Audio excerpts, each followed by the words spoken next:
From the backwoods of the frontier, he arrives on the national stage. Honest Abe, the simple plains lawyer. Frank, candid, and forthright. This is the Lincoln we know, but it's not the whole truth. Beneath this mythic surface lies a master politician, a skilled manipulator, and clever tactician, bending men to his will. Many realized at some point that they were just chess pieces on Lincoln's board. Abraham Lincoln, American mastermind.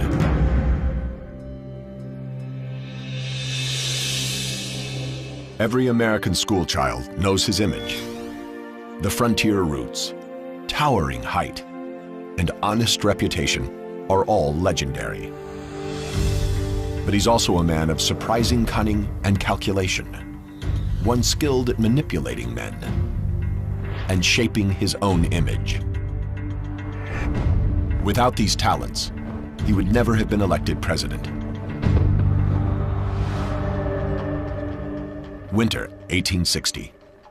Lincoln is a prominent lawyer in the town of Springfield, Illinois.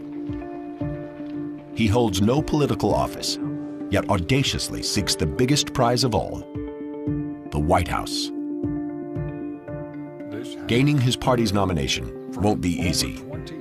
Compared to his rivals, he's seen as a political featherweight. And Lincoln knows that image is everything. And it won't go away. As the clerk of a troubled store, he earned the nickname Honest Abe by repaying his creditors instead of hiding from them. Now, he cleverly exploits this reputation by presenting himself as a simple man of integrity. Songs are even composed, praising his honesty. Though the image was built on truth, it was by no means the whole truth. I guarantee you, those who knew Lincoln best never called him Honest Abe or Old Abe. So Lincoln was a very shrewd manufacturer of his public image. People knew Lincoln as a small-town lawyer, but in his youth, he'd occasionally split a fence rail or two. How do you package someone like that? Well, you package him by going back to his roots on the farm and asserting that Abe Lincoln is simply a good-hearted man straight from the land, a rail splitter. Which was a much more politically potent image than Lincoln the railroad lawyer, which is in fact how he'd made his living. To drive home the point, his supporters drag fence rails into the convention hall. Even though Lincoln finds the image undignified, he plays along. The Republican Party prints thousands of rail splitter leaflets and distributes them throughout the country. Lincoln becomes a household name. Lincoln had an instinctive grasp of how to sell himself, and it was something that evolved and grew and became more sophisticated as Lincoln himself did. Lincoln's powers of manipulation are evident early in his life. He first learns to influence people as a young man on the frontier. At age 22, he leaves his family's remote cabin for the town of New Salem, Illinois. Here, he faces a tough crowd. The Clary's Grove boys in New Salem were the local ruffians. They were up to all kinds of mischief. They were the hellraisers of the frontier. The bullies of New Salem see a chance to humiliate the newcomer. So they challenge Lincoln to a wrestling match. According to some witnesses, the gang's leader plays dirty. But Lincoln doesn't give up. His willingness to stand and fight has a profound impact on the Clary's Grove Boys. Lincoln, far from further aggravating the opinion of this local gang, actually won their admiration. And it's the first great indication of the persuasive power that Lincoln had with people. He loses the match, but learns an important lesson. Turning one's rivals into allies has its rewards. They helped him win elections. They went out and voted for him at elections and promoted his candidacy in other villages and helped him to win his first election to the legislature. In 1837, at age 28, he first arrives in Springfield, Illinois, and casts his spell over voters and juries alike. But the younger Lincoln doesn't limit himself to the high-minded rhetoric that will make him famous. He excelled at slicing up his political opponents with sarcasm. The problem was he learned fairly early on that sarcasm makes you as many enemies as it does friends. Lincoln's sharp wit eventually gets him into trouble. He publicly ridicules a politician named James Shields, calling him a fool and a liar. In response, Shields challenges him to a duel. Lincoln will not be dubbed a coward, but he faces a real threat to his life. So he manipulates the situation by laying down the terms. For their weapons, Lincoln skips the customary pistols and instead chooses swords. The reason soon becomes clear. Before the duel began, Lincoln emphasized his long reach by taking his saber, his sword, reaching up and slicing off a branch of a willow tree above him and giving Shields an idea of how long his arms were and what he might do to him in the course of the duel. Lincoln also demands they place a board between them that neither can cross. This gives Lincoln, with his long limbs, a natural advantage. The two men soon reach a peaceful agreement, and the duel is called off.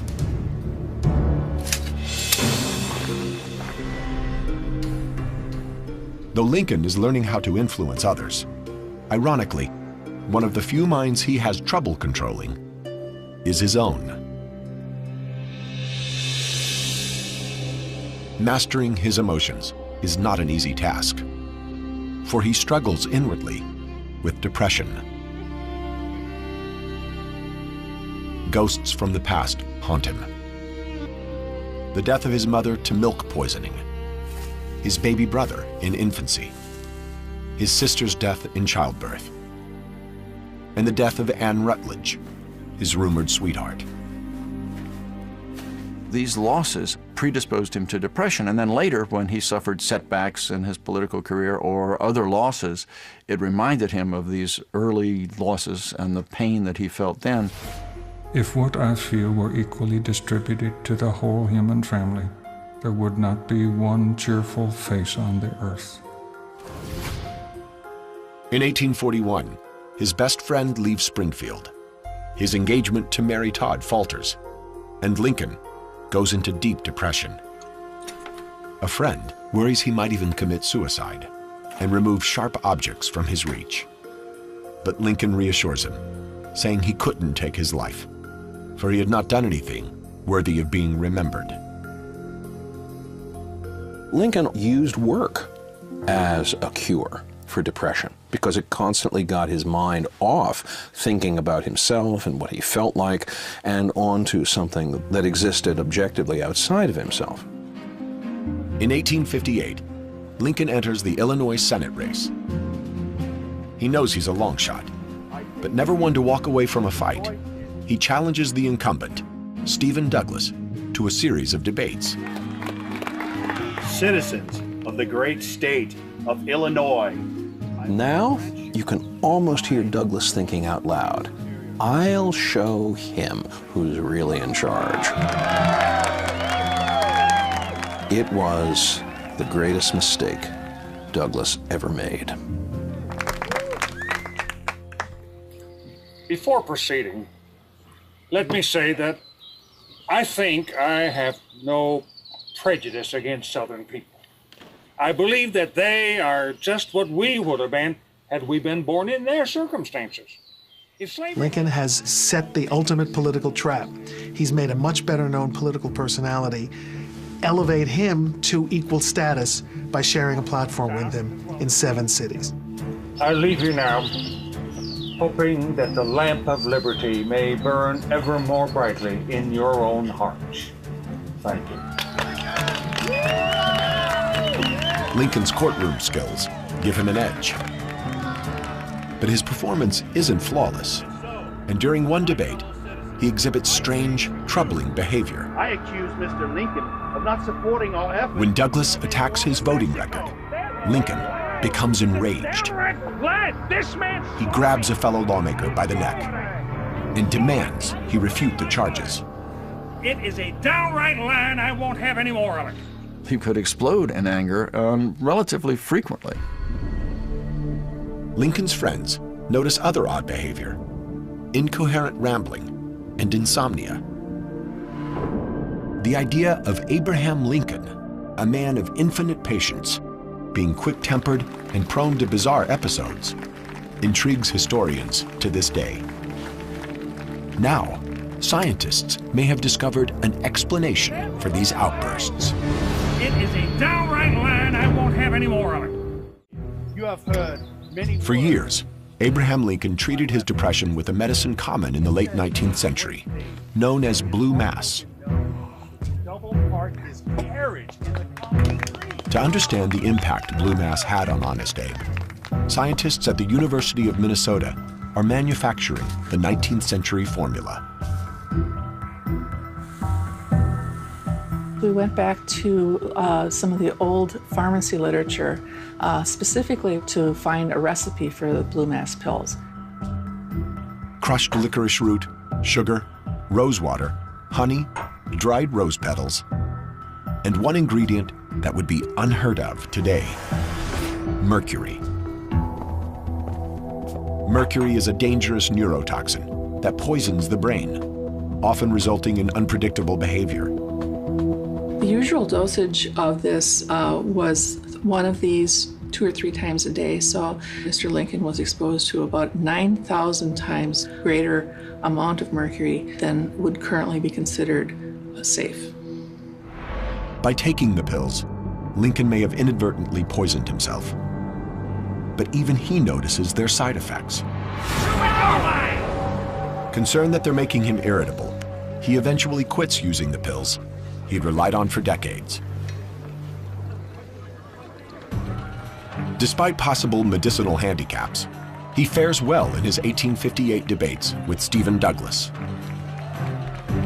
Although he doesn't win the Senate race, he claims a valuable consolation prize: publicity. What Lincoln gains from that is a national reputation for having taken on the little giant and very nearly upset him completely. Lincoln knows well that this is the perfect time to build a national reputation, thanks to the technological innovations that boost his newfound fame. Shorthand allows journalists to take down every word. Using the telegraph, they then wire their stories to editors hundreds of miles away. And with steam-powered presses, newspapers are quickly mass-produced to satisfy a nation's growing curiosity. The debates propel Lincoln onto the national stage. Overnight, he's a political celebrity. He capitalizes on this by publishing both an account of the debates and a campaign biography. Then, at the 1860 presidential convention, he steps back and lets his handlers loose on the delegates. They use counterfeit tickets to flood the gallery with supporters and negotiate backroom deals that all but secure him the nomination. He was able afterwards to say, I didn't actually sign off on any of these deals, so his hands were clean, but that sounds a little bit like plausible deniability. In a stunning demonstration of political brilliance, Lincoln, a virtual nobody just 3 years before, emerges victorious. His honest reputation and savvy campaign staff help him clinch the Republican nomination. But when his team shows off a portrait at the convention, the response is unexpected. Apparently all the cheering stopped instantly as if the sound had been turned off in a movie theater. And everybody was just, what's that? Is that the guy we just nominated? And they took the picture out. They said they never saw a picture have such a terrible effect on a crowd. In some photos, he looks more like a crazed wild man than a presidential candidate, a fact not lost on Lincoln. But Lincoln is quick to turn a weakness into a strength. Though photography in 1860 is in its embryonic stages, he soon realizes the power of this new medium. He stops by the studio of famed photographer Matthew Brady. So many of the early photographs focused on those imperfections and those creases and molds and lines and all of that. Brady moved the camera back to emphasize Lincoln's physique and his stature. And then at the last minute, he says to Lincoln, "Would you mind pulling your collar up?" And Lincoln says, "I see, Mr. Brady, that you'd like to shorten my neck." So Lincoln tugs his collar up, and just when he does it, Brady's operator snaps the camera. The result is a powerful image. Dignified and presidential, it radiates confidence.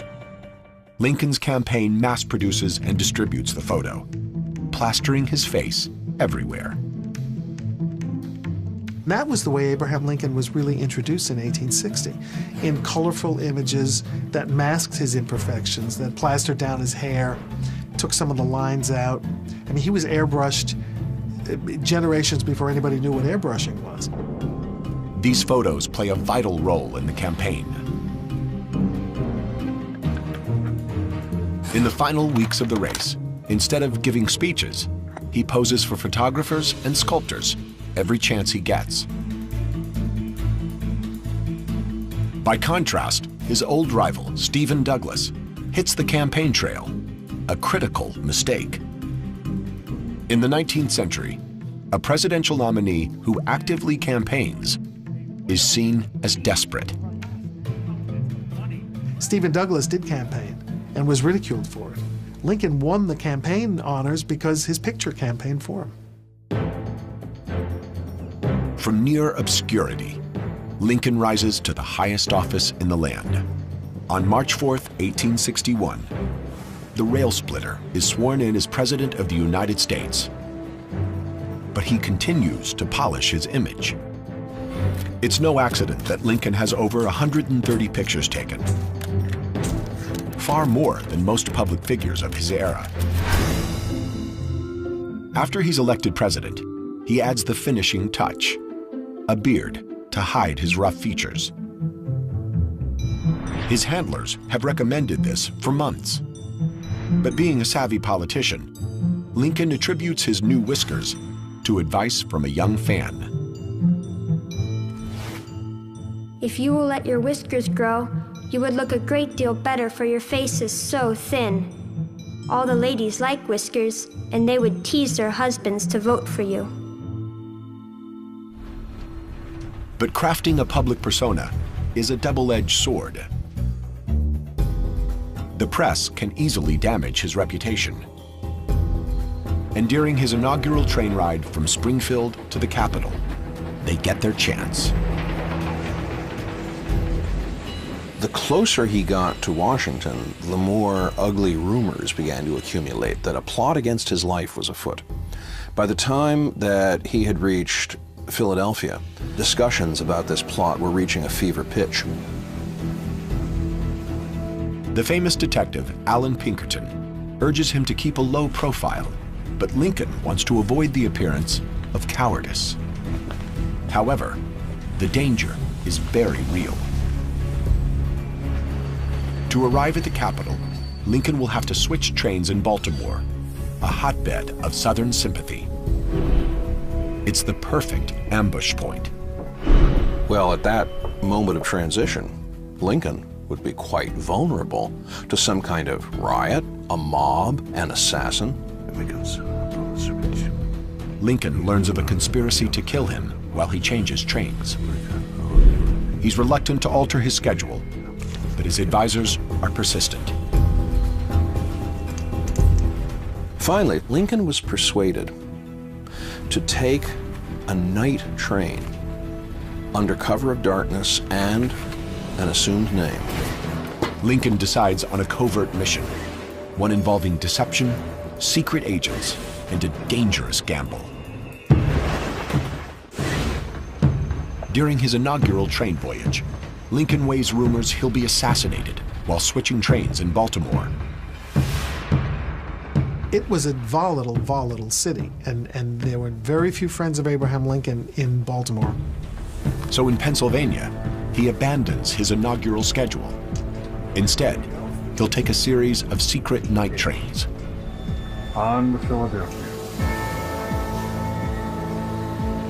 Nearing Baltimore, he and his bodyguard meet up with Detective Allan Pinkerton. Lincoln skips his usual top hat in favor of a soft cap and shawl. He's even offered a weapon, but refuses it. Instead, he follows Pinkerton into a waiting carriage to pass the hours.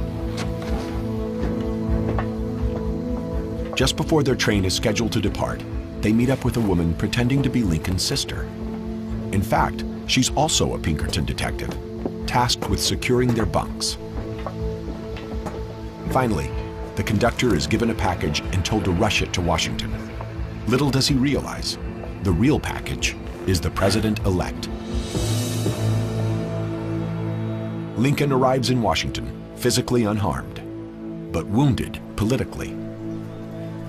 The newspapers fell on this like vultures. They ridiculed Lincoln. What did Lincoln think he was afraid of? What a scaredy cat. The damage to his reputation is worse than he'd anticipated. Vicious cartoons mock his behavior and disguise. Some even show him dressed in woman's clothes.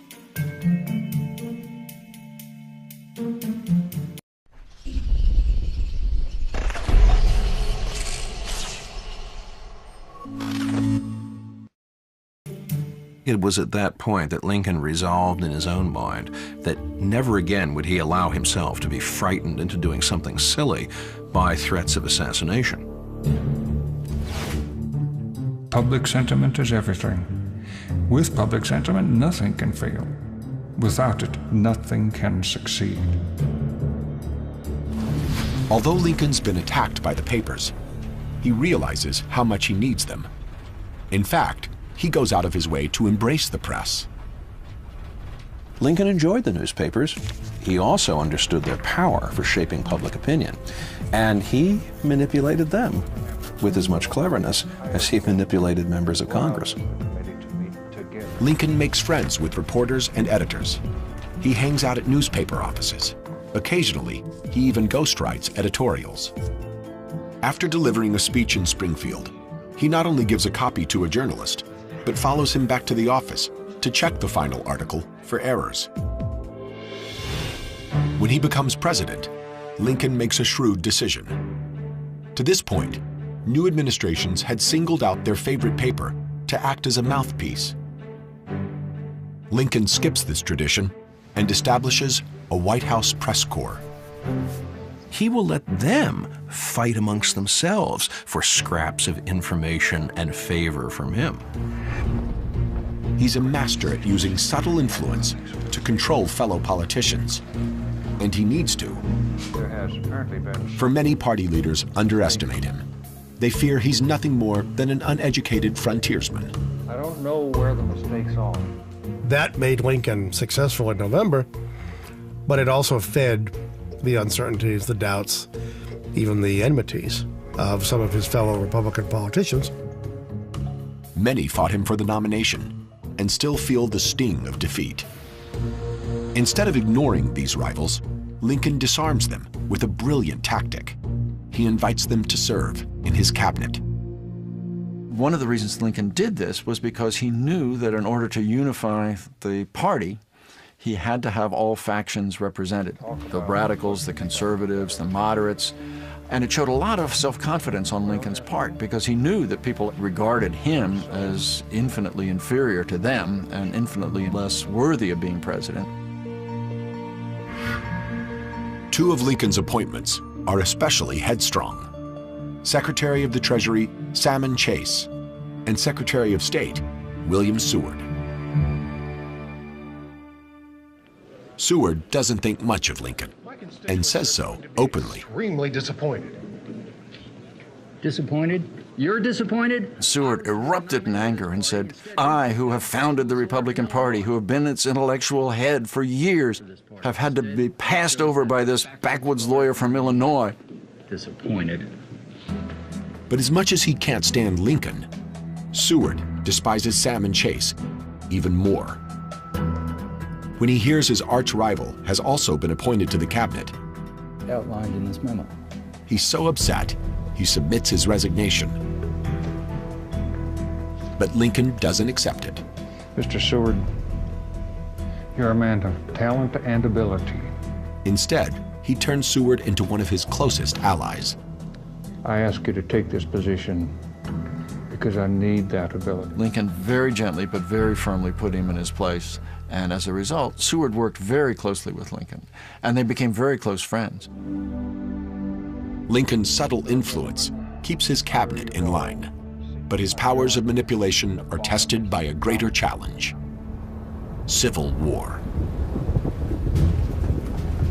In the winter of 1860, the nation sits on a powder keg, with war looming. Many doubt Lincoln can handle this tense situation. His critics, once again, underestimate the man.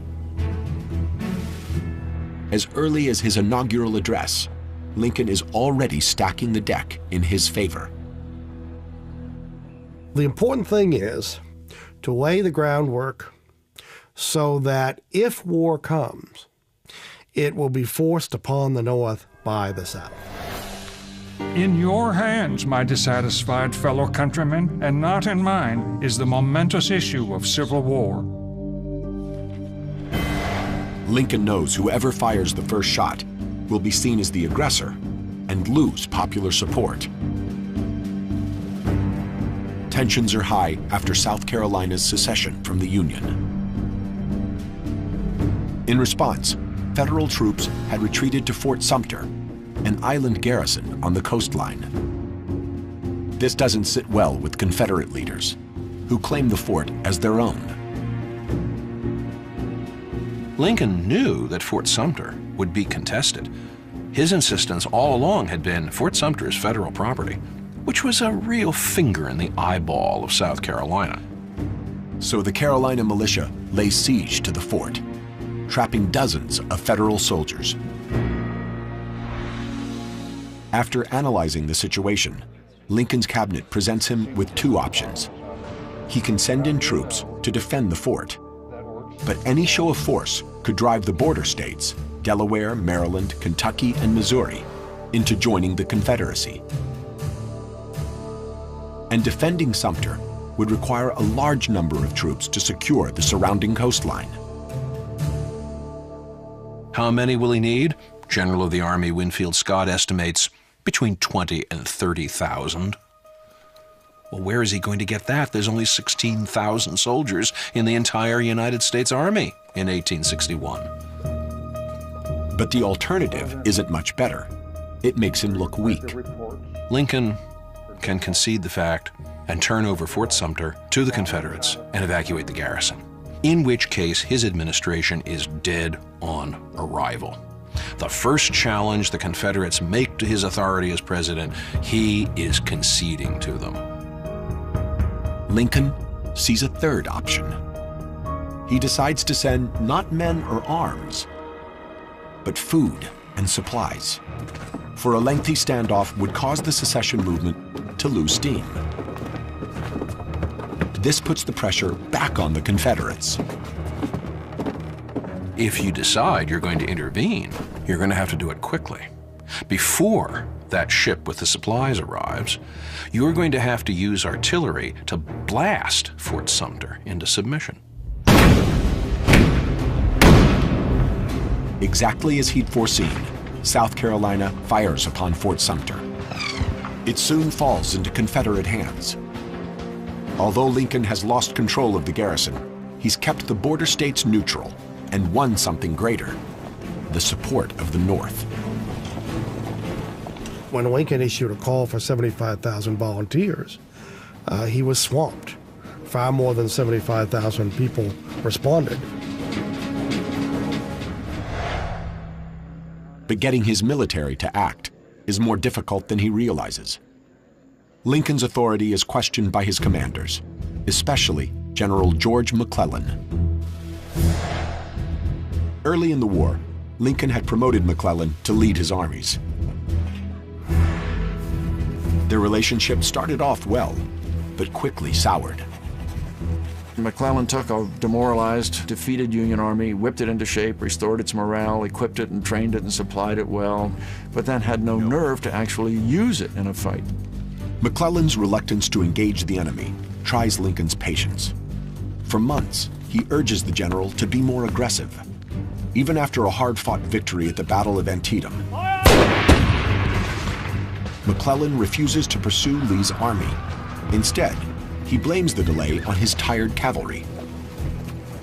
Lincoln telegraphed back, "What have your horses been doing lately that fatigues anything?" Instead of heeding Lincoln's pleas, McClellan repeatedly snubs the president. Lincoln would go visit him, and he wouldn't bother to get out of bed. He would say he was busy with breakfast. Time and again, McClellan treated Lincoln with abject contempt. Many politicians wouldn't stand for this, but Lincoln favors logic over emotion. He controls his temper and removes his ego from the equation. Lincoln wouldn't take things personally and was therefore able to keep the North united, to keep the Republican Party united, and that unity was the secret to Northern success. Lincoln is a master at pulling strings behind the scenes. But to preserve the Union, he feels compelled to step out from behind the curtain. In 1862, his desire to take control leads him to do something that shocks his advisors. The president takes personal command of his armies in the field. Spring 1862. The war is going badly for President Lincoln. What was supposed to be a short engagement has stretched over a year, and the news keeps getting worse. From its Norfolk port, the Confederate ironclad Merrimack devastates the Union Navy. Lincoln, seeing no other option, takes the unprecedented action of personally commanding troops in the field. No one thinks Lincoln is serious, but his trip to the front lines is no joke. Lincoln is willing to micromanage the smallest detail if he has to. I think that a flanking action is probably our best bet. I think he was impatient with McClellan. He was impatient with the sluggish pace of Northern advance. So he decided to go and do a little generaling himself, or in this case, a little admiraling. Lincoln commandeers a ship to scout landing points for an amphibious assault. He wants to reclaim the valuable naval yard at Norfolk. Having found a suitable landing site, he presses his generals into action and launches the attack on the Norfolk port. McClellan has overestimated the enemy's size there. Outnumbered by Union forces, the Confederates retreat and hand Lincoln a great victory. Norfolk was taken and the Merrimack was then scuttled, and it was a brilliant campaign by Lincoln, and the soldiers and sailors who were involved said if Lincoln hadn't come down here and galvanized everybody, it wouldn't have happened. Lincoln, the political mastermind, has now added military strategist to his portfolio. But his senior officers are appalled by his lack of training. His Southern foes are highly skilled in battle tactics. Jefferson Davis, the president of the Confederacy, has impressive credentials. Jefferson Davis had been to West Point. Jefferson Davis had been a hero of the Mexican War. Jefferson Davis had been a distinguished Secretary of War. Lincoln had no such credentials or background. Early in the war, Lincoln realizes he lacks knowledge in military strategy. So he turns to the same place he learned to practice law, the pages of books. He went to the Library of Congress and ordered books.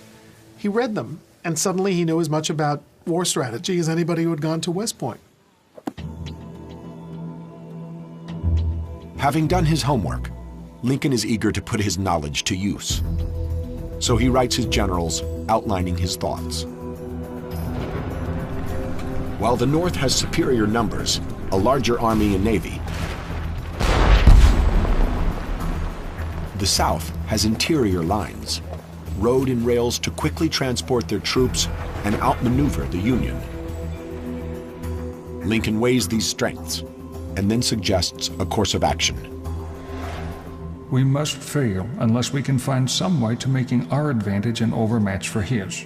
This can only be done by menacing him with superior forces at different points at the same time. By attacking from both the east and west, Lincoln can prevent the Confederates from simply shifting their forces. However sound his strategy, Lincoln struggles to convince his generals. Lincoln finally found some generals who would actually do it. And when Grant and Sherman and Sheridan and Thomas then start putting the pressure on all fronts, Lincoln says, well, finally, that advice that I've been trying to get my generals to adopt for the past 2.5 years is being taken. By 1864, the country is soaked in the blood of its soldiers, blue and gray. By war's end, nearly 620,000 men are dead. After years of fighting, Lincoln is under incredible pressure to justify the terrible sacrifice and bloodshed. On one side, he has abolitionists clamoring to give the war a moral purpose. But Lincoln worries what freeing the slaves might do to his army. His generals advise against it.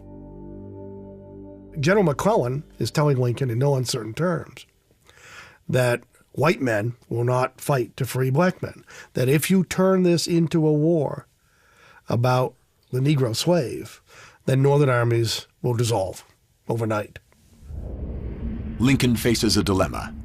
He needs the manpower black soldiers can provide, but risks losing the white soldiers if he frees the slaves. So he's careful not to reveal his intentions. While he's publicly denying that he has any intention of moving on emancipation, privately he in fact is writing a draft of the Emancipation Proclamation. Lincoln waits for a Union victory before proceeding. And when he finally makes the announcement, he emphasizes the practical benefits. The proclamation only frees slaves in Confederate states. It reduces the Southern workforce and adds 200,000 black recruits to Union ranks. At the same time, Lincoln begins to cast the bloodshed in a new light. He persuaded people that there was a secondary cause to the war, that Union meant liberty, that liberty would preserve the Union. It was intertwined. Every man has a right to be equal with every other man. In this great struggle, this form of government and every form of human right is endangered if our enemies succeed. Overnight, Lincoln redefined the war. No longer is it a war about states' rights. It becomes a war for human rights. Lincoln's shrewd mind infuses the war with a new purpose. As the fighting intensifies, he continues to be a hands-on commander-in-chief. But Lincoln's lack of experience occasionally shows through. And when the fighting reaches Washington's borders, he makes a critical blunder. July 11, 1864. A Confederate raiding party sneaks to the outskirts of Washington. At Fort Stevens, they engage Union forces.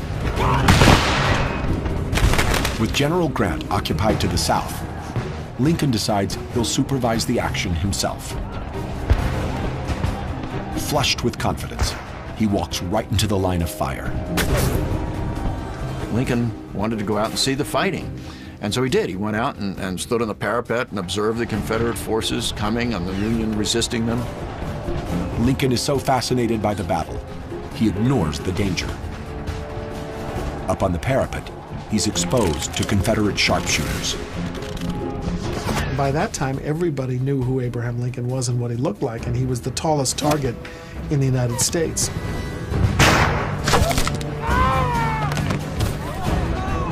Despite the mounting casualties, Lincoln continues to stand his ground. The staff officer for the 6th Army Corps yells at Lincoln, "Get down, you fool! You're going to get shot." Lincoln retreats to safety, miraculously unharmed. Although many question his judgment, no one questions his bravery. The next day, he returns to boost morale. Gentlemen, I want to thank you for your service. Lincoln showed some physical courage in his willingness to go out and also some curiosity about how the war was going. And he felt great empathy for the troops and wanted to show his solidarity with them. His involvement with the troops pays off politically. By 1864, the country is war-weary, and Lincoln's re-election prospects look bleak. He squares off against George McClellan, the Army's former general. Surprisingly, the soldiers' vote goes overwhelmingly to Lincoln. And soldiers appreciated that he cared about them, that he sympathized with them, that he was in their corner. And they would say when something went wrong, once Father Abraham finds out about this, it'll be fixed. Lincoln lives up to his fatherly image. He identifies with the troops because he shares a humble background with them. And this makes their deaths all the more painful.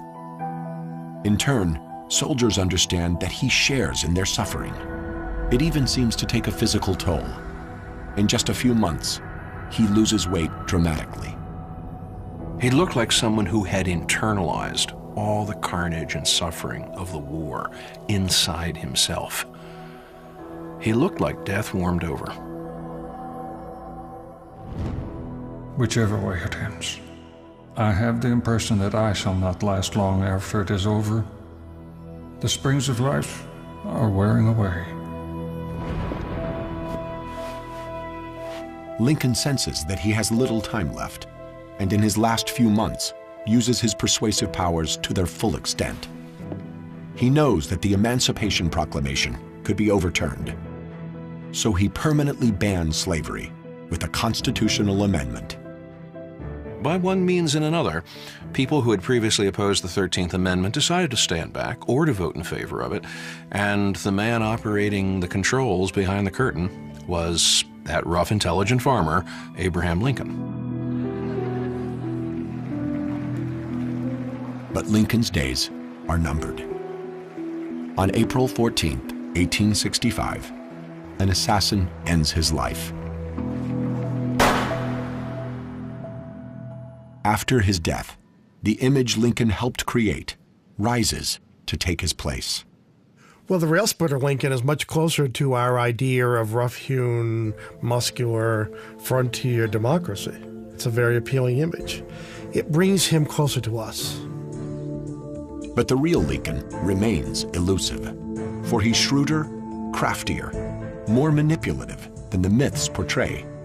With an invisible hand, he bent men to his will, and did it so well that only now are we coming to understand his methods. For Lincoln's greatest trick was hiding his talents, disguising himself as a simple, unassuming man from the plains. Lincoln knew how to use both the intelligence and the conclusions people were coming to when they met him. He knew that they were underestimating him.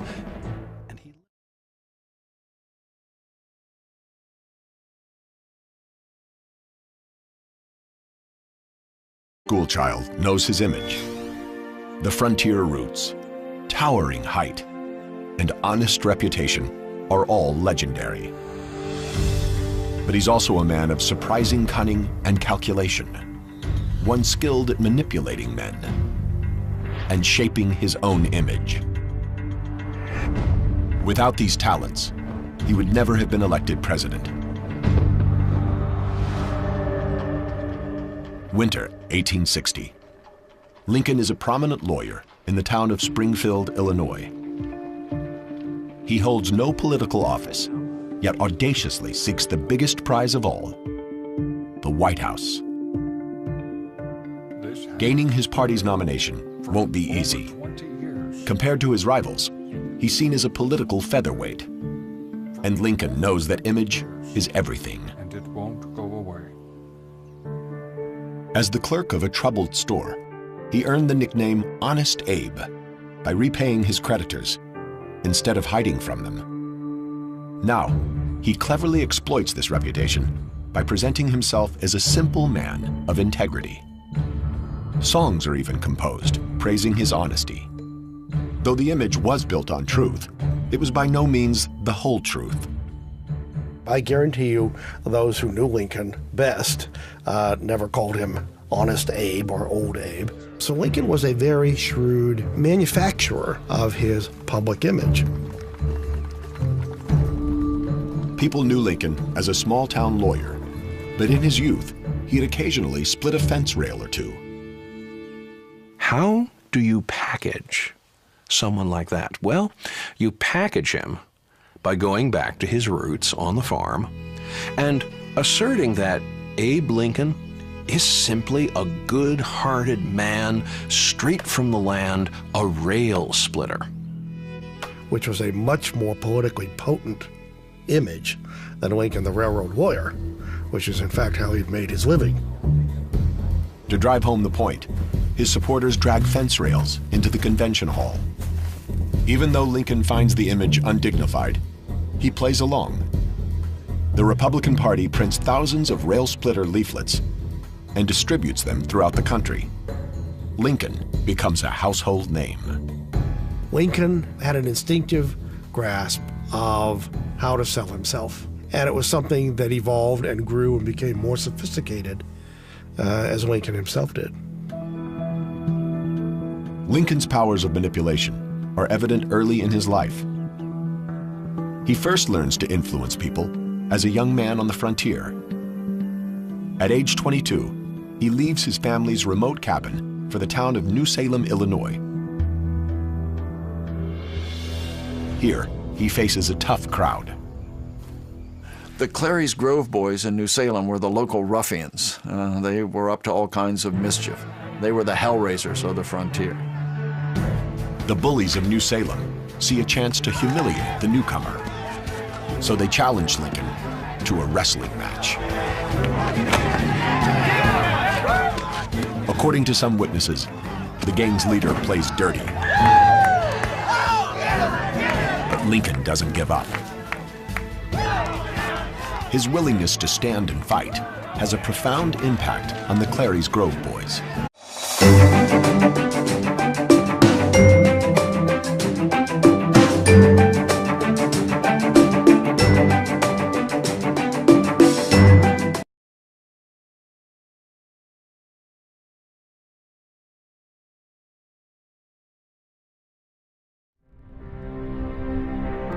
From the backwoods of the frontier, he arrives on the national stage.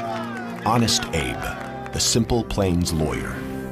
Frank, candid, and forthright. This is the Lincoln we know, but it's not the whole truth. Beneath this mythic surface lies a master politician, a skilled manipulator, and a clever tactician, bending men to his will. Many had realized at some point that they were just chess pieces on Lincoln's board. Abraham Lincoln, American mastermind.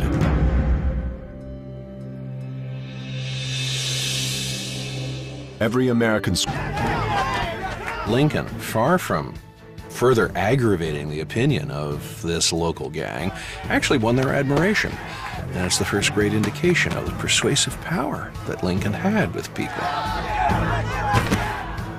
He loses the match, but learns an important lesson. Turning one's rivals into allies has its rewards. They helped him win elections. They went out and voted for him at elections and promoted his candidacy in other villages and helped him to win his first election to the legislature. In 1837, at age 28, he first arrives in Springfield, Illinois, and casts his spell over voters and juries alike. But the younger Lincoln doesn't limit himself to the high-minded rhetoric that will make him famous. He excelled at slicing up his political opponents with sarcasm. The problem was he learned fairly early on that sarcasm makes you as many enemies as it does friends. Lincoln's sharp wit eventually gets him into trouble. He publicly ridicules a politician named